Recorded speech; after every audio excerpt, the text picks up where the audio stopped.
আসসালামু আলাইকুম, শুভেচ্ছা সহ সকলকে স্বাগত জানাচ্ছি চ্যানেল আই সংবাদে। এখনকার আয়োজন নিয়ে আপনাদের সাথে আছি আমি ফাবলিহা বুশরা। শুরুতেই চলুন দেখে নিই ফ্রেশ আটা ময়দা সুজি সংবাদ শিরোনামগুলো। মানবাধিকার লঙ্ঘনের দায়ে হাসিনাকে আইসিসিতে তুলতে সরকারের গড়িমসি কেন প্রশ্ন, আশ্রয় দিয়ে ভারত সংকটে আছে মন্তব্য। অন্তর্বর্তী সরকার দ্রুত নির্বাচন দেবে বলে তারেক রহমানের আশা, দলে অনৈতিক কর্মকাণ্ডের বিরুদ্ধে কঠোর ব্যবস্থার হুঁশিয়ারি।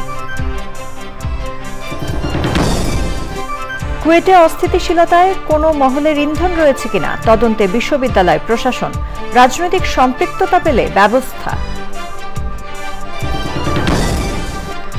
এবং চ্যাম্পিয়ন্স ট্রফিতে ইংল্যান্ডের সবচেয়ে বেশি রানের রেকর্ড, অস্ট্রেলিয়ার বিপক্ষে বেন ডাকেটের সেঞ্চুরিতে ইংলিশদের সংগ্রহ ৩৫১ run.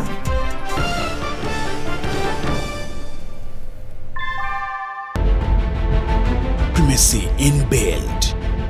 German technology, Bangladesh's first thermix rod, Salam Steel Thermax.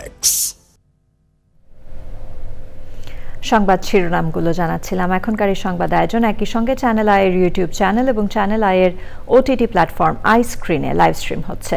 এবার জানাবো বিস্তারিত। মানবাধিকার লঙ্ঘনের দায়ে শেখ হাসিনাকে আন্তর্জাতিক অপরাধ আদালতে নিতে সরকার কেন গড়িমসি করছে প্রশ্ন তুলেছেন আলোচকরা। তাদের মতে জাতিসংঘের রিপোর্টের পর হাসিনাকে ভারত থেকে বের করে দেওয়ার বিষয়ে জোরালো চাপ তৈরির সুযোগ সৃষ্টি হয়েছে। অধ্যাপক রেহমান সোবহান বলেছেন, বিচার বিভাগ কবজায় রাখার অতীতের ধারাবাহিকতা থেকে এই সরকারও বের হতে পারছে না। রিজভি নেওয়াজের রিপোর্ট। অভ্যুত্থান পরবর্তী বাংলাদেশে গণতান্ত্রিক রাজনৈতিক ধারা তৈরিতে চালকেরা শোনে নাগরিক সমাজ, এই শিরোনামে আলোচনা। ব্র্যাক সেন্টার নিয়ে গবেষণা সংস্থা সালেমের আয়োজনে অর্থনীতিবিদদের ৮ম বার্ষিক সম্মেলন। প্যানেল আলোচনায় প্রশ্নোত্তর পর্বে উঠে আসে শেখ হাসিনাকে বিচারের মুখোমুখি করার বিষয়টি। শেখ হাসিনাকে নিয়ে কি করবে এটা নিয়ে তারা একটা সংকটের মধ্যে আছে। আমাদের কাজ হচ্ছে এই সংকটটাকে বাড়ানো এবং তাকে চাপের মধ্যে রাখা ইন্টারন্যাশনাল ফেজে, যে আপনাকে শেখ হাসিনাকে আপনি রাখতে পারবেন না। জাতিসংঘ পরিষ্কার করে বলেছে যে এখানে অনেকগুলো মানবাধিকার লঙ্ঘন ঘটেছে যেগুলো মূলত আন্তর্জাতিক অপরাধ। আন্তর্জাতিক অপরাধ হলে তার বিচারক আন্তর্জাতিক আদালতে আমরা কেন তুলতে পারছি না আমি জানি না। এটা যে কত বেশি গুরুত্বপূর্ণ আমাদের জন্য। আমাদের ৫৫ বছরের প্রথম জাতিসংঘের পক্ষ থেকে বাংলাদেশের এই ধরনের একটা হত্যাকাণ্ড নিয়ে বাংলাদেশ মুক্তিযুদ্ধের পরবর্তী পর্যায়ে কিন্তু আমরা এরকম রিপোর্ট পাইনি। তৎকালীন জিওপলিটিক্সের কারণে এখন যেটা আমাদের খুব বড় সুযোগ, জাতিসংঘের এই সহযোগিতা আমাদের কিন্তু নেওয়া উচিত পরবর্তী পর্যায়ের জন্য। সেটা কিন্তু আমরা এখন খেলাম না। মব জাস্টিস, বৈষম্য নিরসনের নামে দাবি দেওয়া নিয়ে জনগণের ভোগান্তি সৃষ্টি সহ নানা বিষয়ে কথা বলেন অধ্যাপক Rehman Sobhan. And the lack of independence of the judiciary has been instrumental in that particular process. The instrumentalization of the judiciary has now become a security weapon of any regime. 3 দিনের আয়োজনটি শেষ হবে রোববার। Rizvi Newaz, channel I, Dhaka. বিএনপির ভারপ্রাপ্ত chairman Tarique Rahman বলেছেন, অন্তর্বর্তী সরকারের মূল কাজ একটি নিরপেক্ষ নির্বাচন দেয়া। তারা দ্রুত নির্বাচনের ব্যবস্থা করবেন বলেও আশা প্রকাশ করেন তিনি। নির্বাচনে বিএনপি জয়লাভ করলে রাষ্ট্র কাঠামো পুনর্গঠন করা হবে বলে জানান তারেক রহমান। দলের মধ্যে যারা অনৈতিক কর্মকাণ্ডে জড়িত তাদের বিরুদ্ধে কঠোর হুঁশিয়ারি দিয়েছেন তিনি। রাহুল রায়ের রিপোর্ট। বিএনপির জেলা সম্মেলনগুলোতে নেতাকর্মীরা উচ্ছ্বসিতভাবে অংশ নিচ্ছেন।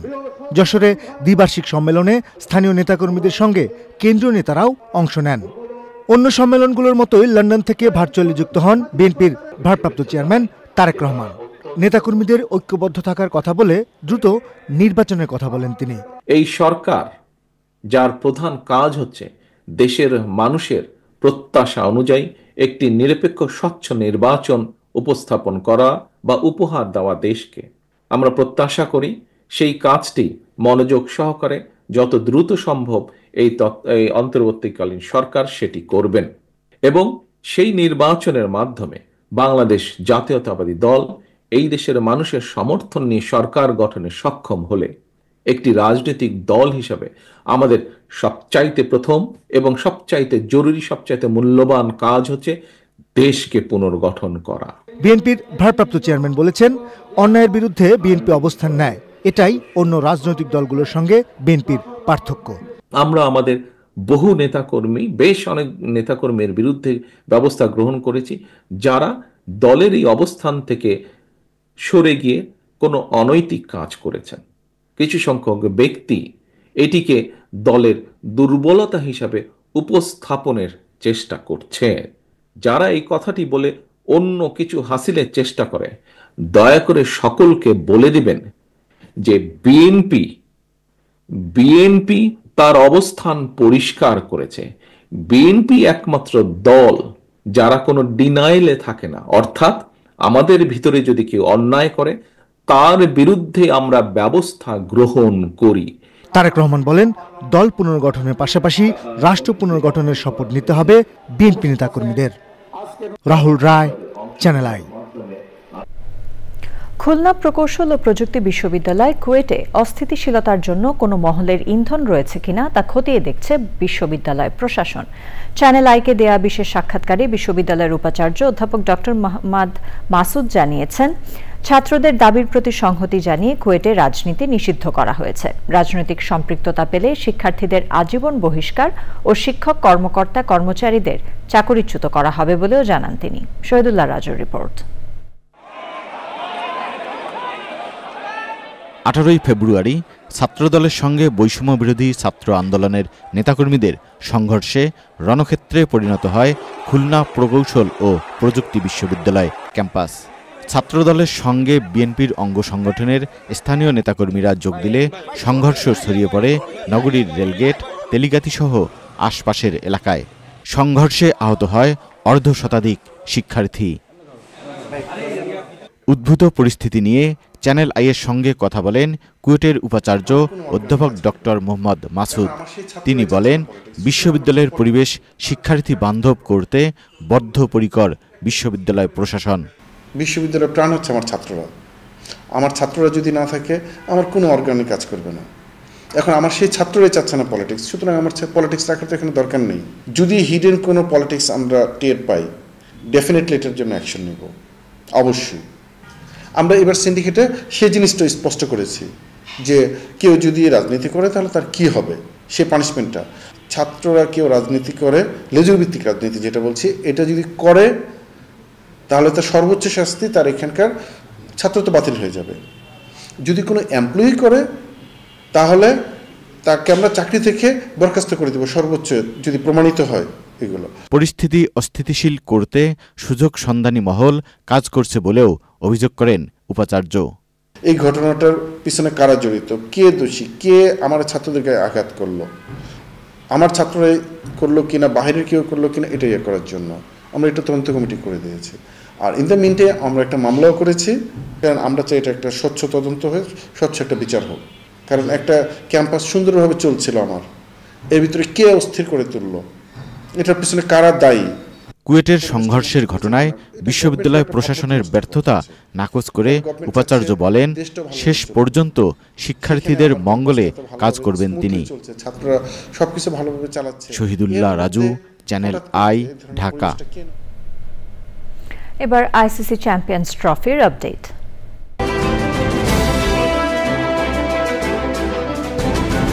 তৃতীয় দফায় 6 জিম্মি বিনিময়ে 602 ফিলিস্তিনি বন্দীকে মুক্তি দিচ্ছে ইসরায়েল। গাজাবাসীর নিরাপত্তায় মধ্যস্থতাকারীদের চাপ প্রয়োগের আহ্বান। থাকার জন্য ধন্যবাদ সবাইকে। বেসরকারি এভিয়েশন মালিকদের সংগঠন aviation operators association of Bangladesh এওএবির 12তম বার্ষিক সাধারণ সভা হয়েছে। এওএবির সভাপতি ও স্কয়ার এয়ার লিমিটেডের ব্যবস্থাপনা পরিচালক অঞ্জন চৌধুরীর সভাপতিত্বে অনুষ্ঠিত সভায় নির্বাচিত কার্যনির্বাহী কমিটির 13 সদস্যের নাম ঘোষণা করা হয়। সভাপতি পদে স্কয়ার এয়ার লিমিটেডের অঞ্জন চৌধুরী, মহাসচিব পদে নভ এয়ার লিমিটেডের ব্যবস্থাপনা পরিচালক মফিজুর রহমান এবং কোষাধ্যক্ষ পদে ইমপ্রেস এভিয়েশন লিমিটেডের ব্যবস্থাপনা পরিচালক জহিরুদ্দিন মাহমুদ মামুন নির্বাচিত হয়েছেন। সভায় এভিয়েশন শিল্পকে টিকিয়ে রাখতে সরকারের সহযোগিতা আশা করেন তারা। এবার জানাবো আমিন জুয়েলার্স আন্তর্জাতিক সংবাদ।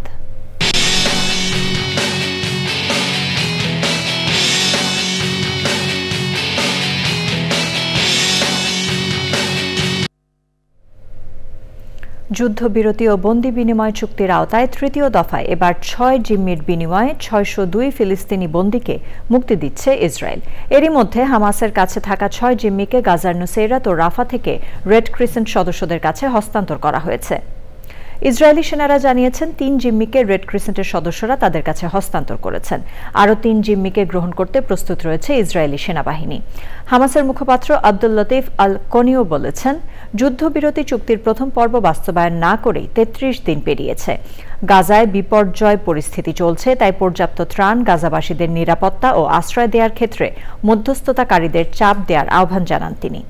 যুদ্ধবিরতি চুক্তি লঙ্ঘন করে প্যালেস্টাইনের পশ্চিম তীরে ইসরায়েলি হামলায় 2 শিশু নিহত হয়েছে। এবার এক্সিম ব্যাংক বাণিজ্য সংবাদ।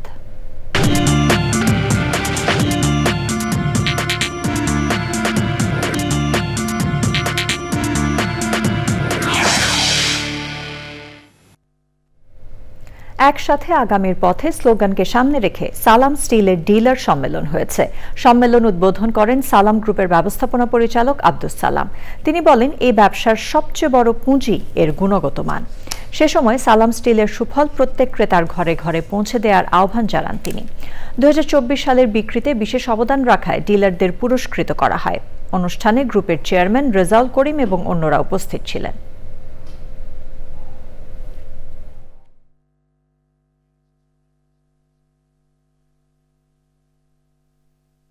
মিডিয়া ভাইরা সালাম স্টিলের গুণগত মান সর্বত্র যেভাবে সম্প্রচার করেছেন, তার জন্য প্রত্যেকটা মানুষ, প্রত্যেকটা ভোক্তা এই মিডিয়ার মাধ্যমে তারা জানতে পেরেছে সালাম স্টিলের শক্তি, সালাম স্টিলের সুফল, সালাম স্টিলের জবান, সালাম স্টিলের ওয়াদা, সবকিছু। সংবাদে আবারও সময় হয়ে গেল একটি বিরতি নেবার। বিরতির পর খেলার খবরে জানিয়ে ফিরব। কেয়ার ইকোনমি শীর্ষক অনুষ্ঠানে ঘোষণা দেওয়া হয়। আয়োজকরা জানান, বাংলাদেশের প্রথম 250 শয্যার ক্যান্সার কেয়ার ভিলেজ আলোক বসতি একটি সুপরিকল্পিত হসপিটাল ও পলিয়েটিভ কেয়ার সেন্টার, যেখানে রোগীদের বিনামূল্যে চিকিৎসা, মানসিক স্বাস্থ্য সহায়তা, আত্মিক যত্ন এবং ক্যান্সার স্ক্রিনিং সুবিধা থাকবে। সমাজ কল্যাণ উপদেষ্টা শারমিন মুর্শিদ, মিউচুয়াল ট্রাস্ট ব্যাংকের এমডি এবং সিইও সৈয়দ মাহবুবুর রহমান, সাজিদা ফাউন্ডেশনের সিইও জাহিদা ফিজা কবির এবং ব্যানক্যাটের নির্বাহী পরিচালক নাজমুস আহমেদ আলবাব সহ বিশিষ্টজনেরা উপস্থিত ছিলেন। মহান শহীদ দিবস ও আন্তর্জাতিক মাতৃভাষা দিবস উদযাপন উপলক্ষে জেসিআই ঢাকা সাউথের আয়োজনে ইচ্ছের রংতুলি আর্ট কম্পিটিশন অনুষ্ঠিত হয়। শিশুদের সৃজনশীল প্রতিভা তুলে ধরা এবং আন্তর্জাতিক মাতৃভাষা দিবসের তাৎপর্য সম্পর্কে নতুন প্রজন্মের মধ্যে সচেতনতা বৃদ্ধি করাই ছিল প্রতিযোগিতার লক্ষ্য ও উদ্দেশ্য। প্রতিযোগিতায় রাজধানীর বিভিন্ন শিক্ষা প্রতিষ্ঠানের 341 জন প্রতিযোগী অংশগ্রহণ করে। জেসিআই বাংলাদেশের প্রেসিডেন্ট কাজী ফাহাদ প্রধান অতিথি হিসেবে উপস্থিত থেকে বিজয়ীদের হাতে পুরস্কার ও সার্টিফিকেট প্রদান করেন।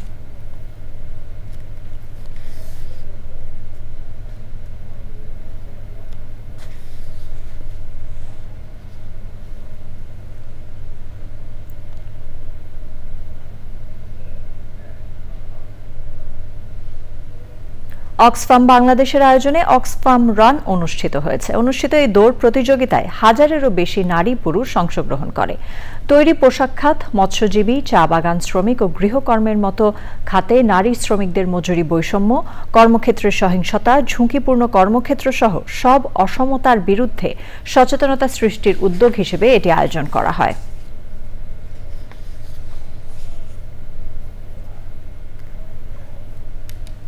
চাকরি স্থায়ী করা ও চাকরিচ্যুতদের পুনর্বহালের দাবিতে রাজধানীতে বিক্ষোভরত আউটসোর্সিং কর্মীদের জলকামান, লাঠিচার্জ ও সাউন্ড গ্রেনেড ব্যবহার করে ছত্রভঙ্গ করে দিয়েছে পুলিশ। সে সময় আন্দোলনকারী কয়েকজনকে আটক করা হয়। চাকরি স্থায়ী করার দাবিতে সকালে আউটসোর্সিং কর্মীরা কেন্দ্রীয় স্তর ও অধিদপ্তরে আউটসোর্সিং প্রকল্পে চাকরিতে প্রবেশের সময় ঘুষ, বাণিজ্য ও বেতন বৈষম্য সহ নানা অনিয়ম তুলে ধরেন আন্দোলনকারীরা। ঠিকাদার ব্যবস্থা বাতিলেরও দাবি জানান তারা। জাপানের টোকিওতে বাংলাদেশ দূতাবাসের উদ্যোগে মহান শহীদ দিবস ও আন্তর্জাতিক মাতৃভাষা দিবস পালিত হয়েছে। ভাষা শহীদদের স্মরণে টোকিওর তোশিমা সিটির ইকেবুকুরো নিশিগুচি পার্কে স্থাপিত শহীদ মিনারে পুষ্পস্তবক প্যান প্রবাসী বাংলাদেশি ও অন্যান্য অতিথিরা প্রভাত ফেরির মাধ্যমে ভাষা শহীদদের প্রতি শ্রদ্ধা নিবেদন করেন। টোকিওর জাতিসংঘ বিশ্ববিদ্যালয়ে আলোচনা সভা ও সাংস্কৃতিক অনুষ্ঠান হয়। অনুষ্ঠানে বাংলাদেশ, জাপান এরই সাথে আয়োজনের শেষ পর্যায়ে আমরা। তবে যাবার আগে ফ্রেশ আটা ময়দা সুজি সংবাদ শিরোনামগুলো জানিয়ে দিচ্ছি আরও একবার। মানবাধিকার লঙ্ঘনের দায়ে হাসিনাকে আইসিসিতে তুলতে সরকারের গড়িমসি কেন প্রশ্ন। আশ্রয় দিয়ে ভারত সংকটে আছে মন্তব্য। অন্তর্বর্তী সরকার দ্রুত নির্বাচন দেবে বলে তারেক রহমানের আশা। দলে অনৈতিক কর্মকাণ্ডের বিরুদ্ধে কঠোর ব্যবস্থার হুঁশিয়ারি। কুয়েটে অস্থিতিশীলতায় কোনো মহলের ইন্ধন রয়েছে কিনা তদন্তে বিশ্ববিদ্যালয় প্রশাসন। রাজনৈতিক সম্পৃক্ততা পেলে ব্যবস্থা। এবং চ্যাম্পিয়ন্স ট্রফিতে ইংল্যান্ডের সবচেয়ে বেশি রানের রেকর্ড। অস্ট্রেলিয়ার বিপক্ষে বেন ডাকেটের সেঞ্চুরিতে ইংলিশদের সংগ্রহ 351 রান। চ্যানেল আই সর্বশেষ সংবাদ জানতে ভিজিট করুন channelionline.com এ। যুক্ত থাকুন আমাদের সোশ্যাল মিডিয়া প্ল্যাটফর্মগুলোর সাথে। আমাদের পরবর্তী সংবাদ দেখার আমন্ত্রণ জানিয়ে শেষ করছি। এতক্ষণ সাথে থাকার জন্য ধন্যবাদ সবাইকে।